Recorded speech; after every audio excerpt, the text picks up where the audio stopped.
My name's Jordon Holloway, and the name of my piece is Shadyside Loops. I'm a person who likes to take a lot of walks, especially when I need to process a lot of information. That's something I need to do. And when I'm in the middle of composing, it's really helpful. So I like to walk a lot.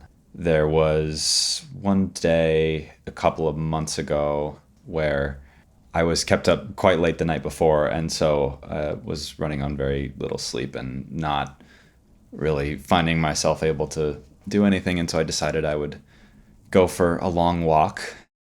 I did a big lap around my neighborhood and got back to my apartment and decided, nope, need to do another one, and continued that a couple more times. So I did a few loops around the neighborhood, hence the name Shadyside Loops.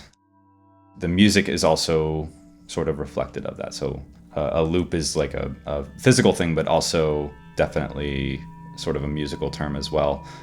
So there are really short figures and musical ideas that get repeated over and over. It gives it sort of a minimalist quality.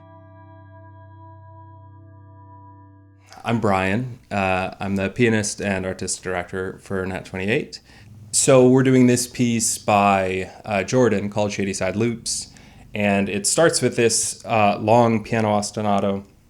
And it sort of slowly gains a little bit of steam, but it's sort of light and almost dance-like in a way.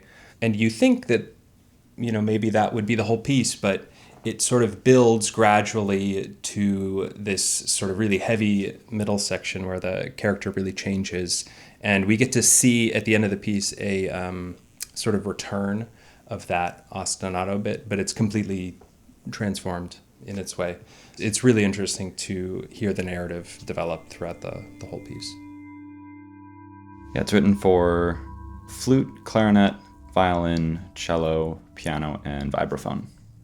I typically like to write a lot of orchestra music, more traditional chamber groups like string quartets and things like that.